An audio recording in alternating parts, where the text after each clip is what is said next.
Hello everyone, welcome back to my channel. I hope आप लोग बहुत अच्छे होंगे और बहुत अच्छे से तैयारी कर रहे होंगे। काफ़ी बच्चे मुझसे पूछ रहे थे कि मॉक टेस्ट में नंबर नहीं बढ़ना है। तो देखिए, मॉक टेस्ट एक तो पहली बात इस वीडियो में जो मैं बात करूँगी वो आरआरबी क्लर्क के बारे में बात हो रही है। तो पहली बात तो ये है कि मॉक टेस्ट आप दे कितने रहे हैं उस पर बहुत डिपेंड करता है। जितने भी पीओ के एग्ज़ाम्स हैं और आईबीपीएस में जैसे होता है और आरआरबी क्लर्क, ये अलग है। आप आरआरबी पीओ में कम मॉक दोगे, आपका कॉन्सेप्ट ज़्यादा क्लियर है, चल जाता है। लेकिन आरआरबी क्लर्क में आपको ज़्यादा से ज़्यादा मॉक देने ही पड़ेंगे, क्योंकि आरआरबी क्लर्क आपको खुद को पता है कि 70 प्लस इसमें कट ऑफ जाती है। तो अगर इतनी जा रही है तो दैट मीन्स बच्चे कर रहे हैं। और मेरे खुद के नंबर इतने आए थे। मैं आपको बताऊँ तो एग्ज़ाम में मैंने अटेम्प्ट किए थे, आई थिंक 79 किए थे। मैथ्स में एक क्वेश्चन मेरा नहीं अटेम्प्ट हो पाया था। तो मैं जब एग्ज़ाम हॉल से निकली थी, तो मुझे यही डर लग रहा था कि ऐसा तो नहीं मेरा एग्ज़ाम क्लियर नहीं होगा, क्योंकि मुझे पता है कि इसकी कट ऑफ बहुत हाई जाती है। तो वो क्यों जाती है? क्योंकि क्वेश्चंस टफ नहीं होते हैं।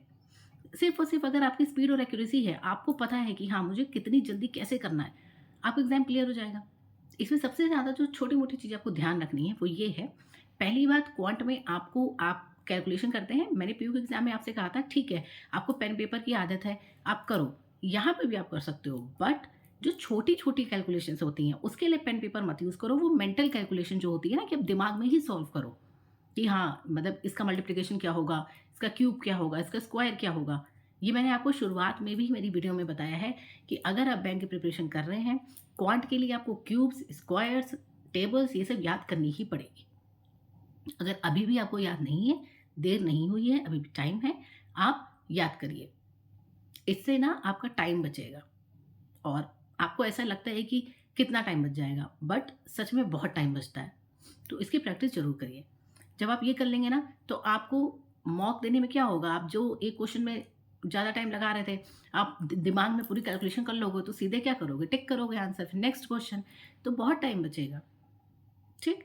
अर्थमेटिक में तो कॉन्सेप्ट बेस्ड ही है, लेकिन थोड़ा सा अगर आप प्रैक्टिस करते रहोगे ज़्यादा क्वेश्चंस की, तो आपको पता होगा मुझे कैसे अप्रोच करना है ना? डीआई में भी कैलकुलेशंस, डीआई बहुत टफ नहीं आती है। आपको सिर्फ स्पीड और एक्यूरेसी रखनी है, कैलकुलेशन अपनी तेज़ रखनी है, बस, और कुछ नहीं करना है। आरआरबी में आप, मुझे नहीं पता अभी कितने मॉक दे रहे होंगे, बट पर डे आपको मैक्सिमम मॉक देने हैं। मतलब इतने आपको मॉक टेस्ट देने हैं कि एट द एंड ऑफ आपका जो पूरा दिन में आपने मेहनत की है, उसका जब रिज़ल्ट मिले आपको, तो आपको ये लगे कि हाँ, मैंने इतनी मेहनत की।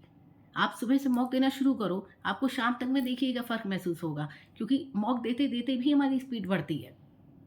बहुत सारे बच्चे ऐसे हैं जो अभी कुछ भी नहीं पढ़ रहे होंगे, सिर्फ़ मॉक दे रहे होंगे क्योंकि उनकी तैयारी है। तो आपको यही करना ही है कि आप कुछ नया नहीं पढ़ना है, आपको सिर्फ़ मॉक देते रहना है, जितने मॉक दे सकते हो दो, क्योंकि उससे आपकी स्पीड बनेगी।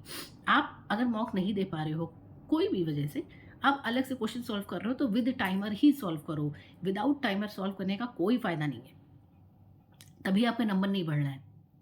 दूसरा, रीज़निंग में आपको क्या करना है, सिटिंग अरेंजमेंट और पज़ल्स आपको बताई है मैंने पहले भी कि अलग से टाइमर लगा के सॉल्व करना है। और जितने मैक्सिमम मॉक टेस्ट दोगे, आप खुद सोचो, अगर आप दिन में 10 मॉक टेस्ट दे रहे हो, उसमें कितना हो रहा है, जितने भी क्वेश्चंस आ रहे हैं, तो अलग-अलग टाइप के क्वेश्चंस आ रहे हैं ना, तो आपको तैयारी ही तो हो रही है। तो इसीलिए आपको मैक्सिमम नंबर ऑफ मॉक्स देने हैं। ठीक? इसके अलावा जो सेकंड पॉइंट आपको ध्यान रखना है वो ये कि आरआरबी क्लर्क प्री के जितने भी मेमोरी बेस्ड पुराने प्रीवियस पेपर्स हैं, उनको ज़रूर सॉल्व करिएगा। मैंने पहले भी बताया हुआ है कि जब आपका पेपर होता है, तो जब आप पेपर दे के आते हो, तो कोचिंग वाले जो होते हैं, वो आपसे पूछ के एक मेमोरी बेस्ड पेपर तैयार करते हैं, जो कि जो आपका सेम पेपर है उसी लेवल का होता है। तो वो ज़रूर दीजिएगा, उससे आपको आइडिया लगेगा कि हाँ, कि लेवल क्या आता है एग्ज़ाम में। अब कोई भी टफ मॉक टेस्ट देने की ज़रूरत नहीं है, ठीक है? कोई भी टफ टॉपिक पढ़ने की ज़रूरत नहीं है। सिर्फ़ और सिर्फ़ जो नॉर्मल मॉक टेस्ट देते आ रहे हैं वो दीजिए। ये जो मेरी 2 बातें हैं ज़रूर ध्यान रखिएगा। एक तो है मेंटल कैलकुलेशन, जिससे आपकी स्पीड बढ़ेगी, और दूसरा है मेमोरी बेस्ड पेपर। ज़रूर से ज़रूर लगाइएगा। लगाया है आपने, बहुत अच्छी बात है, लेकिन जिन बच्चों ने नहीं लगाया उसको ज़रूर लगाइएगा, क्योंकि अभी आपको पता ही नहीं है कि आरआरबी क्लर्क प्री का क्या लेवल होता है।